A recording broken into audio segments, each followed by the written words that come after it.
বাংলাদেশের ক্রিকেটের সবচেয়ে বড় ধ্রুবতারা হবেন বলে যাকে ভাবা হচ্ছিল, সেই আফিফ হোসেন ধ্রুবর ক্যারিয়ার যেন শুধু পেছন দিকেই যাচ্ছিল। যার এখন দলের সেরা পারফর্মার হবার কথা, সে আফিফ যেন জাতীয় দল থেকেই হারিয়েই যাচ্ছিলেন।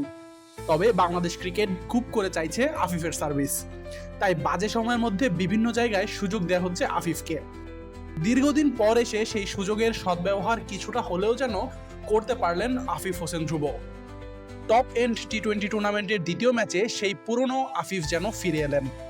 23 বলে 48 রানের দুর্দান্ত এক ইনিংসই খেলেছেন ধ্রুব। একটা সময় দেশের ক্রিকেটের পরবর্তী সুপারস্টার ভাবা হচ্ছিল আফিফকে। 2018 সালের অনূর্ধ্ব-19 বিশ্বকাপ খেলার পরের মাসেই জাতীয় দলের ডাকও পেয়ে যান। সেই বিশ্বকাপে আইসিসির নির্বাচিত সেরা একাদশেও ছিলেন আফিফ। জাতীয় দলে সেবারের অধ্যায় এক ম্যাচেই থেমে গেলেও পরের বছরই জাতীয় দলে প্রত্যাবর্তন ঘটে আফিফের। ফেরার ম্যাচেই ম্যান অব দ্য ম্যাচ হয়ে সবাইকে আবারও স্বপ্ন দেখাতে থাকেন। পরের কয়েকটা বছর সাদা বলে জাতীয় দলের অন্যতম ভরসার প্রতীক ছিলেন Afif Hossain. Proper middle order batter, দারুণ অফ স্পিনার, সাথে দুর্দান্ত ফিল্ডার। আফিফ হোসেন যেন একদম পারফেক্ট প্যাকেজ। জাতীয় দলকে ম্যাচও জেতাচ্ছিলেন নিয়মিতই। কিন্তু সেই সুসময়েও একটা আক্ষেপ আফিফের নিশ্চয়ই ছিল, নিজের পছন্দ মতো পজিশনে ব্যাট করতে না পারার। আফিফ মূলত 4 অথবা 5-এ ব্যাট করে থাকেন, কিন্তু জাতীয় দলে তখন সিনিয়র ক্রিকেটাররা খেলছেন সেই পজিশনে, তাই আফিফকে বাধ্য হয়েই খেলতে হয়েছে অনভ্যস্ত 7 নম্বর পজিশনে।